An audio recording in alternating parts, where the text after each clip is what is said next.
ایک صاحب سے ایک دفعہ کسی نے پوچھا کہ آپ نے کبھی کسی ولی اللہ کو دیکھا ہے؟ انہوں نے جواب دیا، ہاں، ابھی 2 دن پہلے ہی لاہور اسٹیشن پر دیکھا ہے۔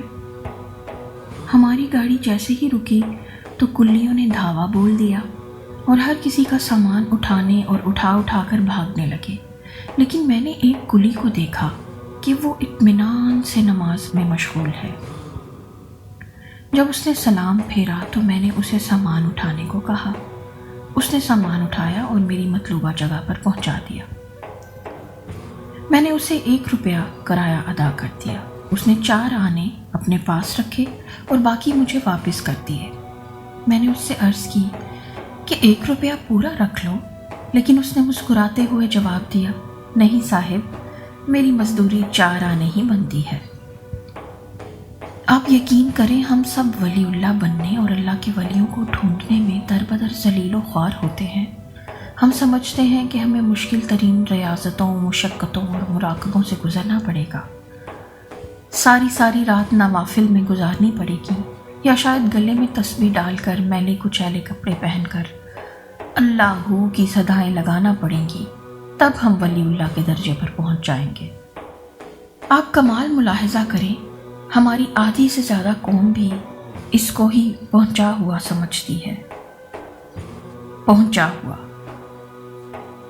جو اب نارمل حرکتیں کرتا نظر آئے گا، جو رومال میں سے کبوتر نکال دے یا عاشق کو آپ کے قدموں میں ڈال دے، اللہ کا دوست بننے کے لیے تو اپنی انا کو مارنا پڑتا ہے، قربانی، ایثار اور انفاق کو اپنی ذات کا حصہ بنانا پڑتا ہے۔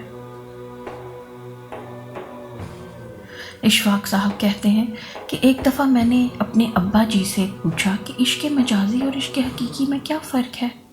انہوں نے کچھ دیر سوچا اور کہنے لگے، بیٹا، کسی ایک کے آگے اپنی انا کو مارنا عشق مجازی ہے، اور ساری دنیا کے سامنے اپنی انا کو مار لینا عشق حقیقی ہے۔ جنید بغدادی اپنے وقت کے نامی گرامی شاہی پہلوان تھے۔ ان کے مقابلے میں ایک دفعہ انتہائی کمزور نہیں فرلاغر شخص آ گیا۔ میدان تماشائیوں سے بھرا ہوا تھا۔ بادشاہ اپنے پورے درباریوں کے ساتھ جنید بغدادی کا مقابلہ دیکھنے آ چکا تھا۔ مقابلہ شروع ہونے سے پہلے وہ کمزور آدمی جنید بغدادی کے قریب آیا اور کہا، دیکھو جنید، کچھ دنوں بعد میری بیٹی کی شادی ہے۔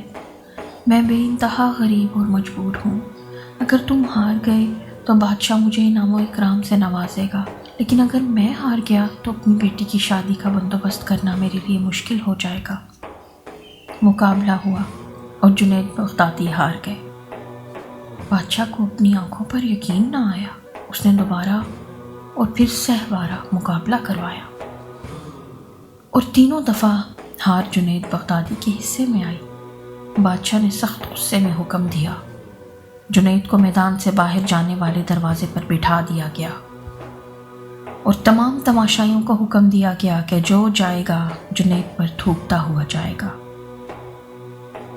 جنید بغدادی کی انا خاک میں مل گئی، لیکن ان کی ولایت کا فیصلہ قیامت تک کے لیے آسمانوں پر سنا دیا گیا۔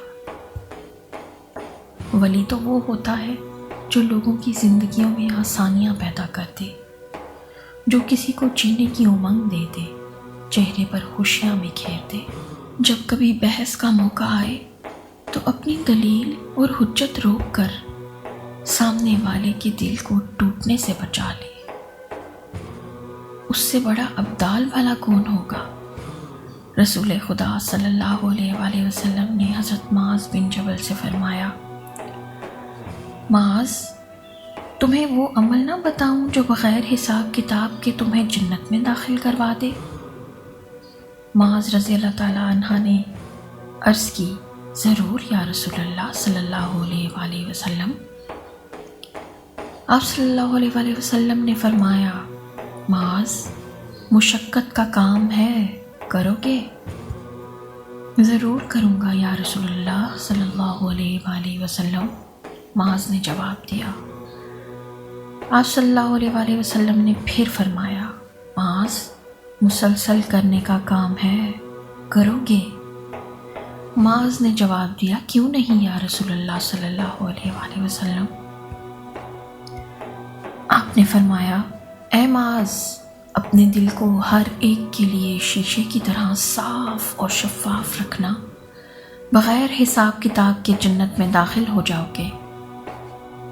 معروف کرخی رحمۃ اللہ علیہ نے فرمایا، جس کا ظاہر اس کے باطن سے اچھا ہے وہ مکار ہے، اور جس کا باطن اس کے ظاہر سے اچھا ہے وہ ولی ہے۔ ولایت شخصیت نہیں، کردار میں نظر آتی ہے۔ حضرت ابراہیم بن ادھم رحمۃ اللہ علیہ کی خدمت میں ایک شخص حاضر ہوا اور چند دن رہنے کی اجازت مانگی۔ آپ نے دے دی۔ وہ کچھ دن ساتھ رہا اور انتہائی مایوس انداز میں واپس جانے لگا۔ حضرت ابراہیم بن ادھم رحمۃ اللہ علیہ نے پوچھا، کیا ہوا برخوردار؟ کیوں آئے تھے اور واپس کیوں جا رہے ہو؟ اس نے کہا، حضرت، آپ کا بڑا چرچا سنا تھا، اس لیے آیا تھا کہ دیکھوں کہ آپ کے پاس کون سی کشف اور کرامات ہیں۔ اتنا بول کر وہ نوجوان خاموش ہو گیا۔ حضرت ابراہیم بن ادھم رحمۃ اللہ علیہ نے پوچھا، پھر کیا دیکھا؟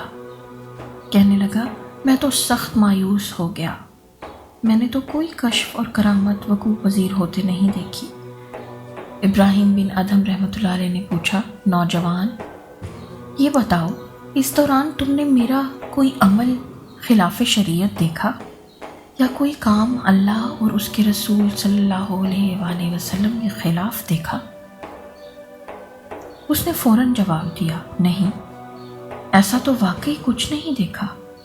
ابراہیم بن ادھم رحمۃ اللہ علیہ مسکرائے، اس کے کندھے پر ہاتھ رکھا اور بولے، بیٹے، میرے پاس اس سے بڑا کشف اور اس سے بڑی کرامت کوئی اور نہیں ہے۔ جو شخص فرائض کی پابندی کرتا ہو، کبائر سے اجتناب کرتا ہو، لوگوں کی زندگیوں میں آسانیاں پیدا کرتا ہو، آپ مان لیں کہ اس سے بڑا ولی کوئی نہیں ہو سکتا۔ اللہ کے ولی کی سب سے بڑی نشانی یہ ہے کہ وہ صاحب حال ہوتا ہے، نہ ماضی پر افسوس کرتا ہے اور نہ مستقبل سے خوفزدہ ہوتا ہے، اپنے حال پر خوش اور شکر گزار رہتا ہے۔ جو اپنے سارے غموں کو ایک غم یعنی آخرت کا غم بنا کر دنیا کے غموں سے آزاد ہو جائے، وہی وقت کا ولی ہے۔ ایک صحابی نے پوچھا، یا رسول اللہ صلی اللہ علیہ وآلہ وسلم، ایمان کیا ہے؟ آپ صلی اللہ علیہ وآلہ وسلم نے فرمایا، صبر کرنا اور معاف کرنا۔ آپ یقین کریں، تہجد پڑھنا، روزے رکھنا آسان ہے، لیکن کسی کو معاف کرنا مشکل ہے۔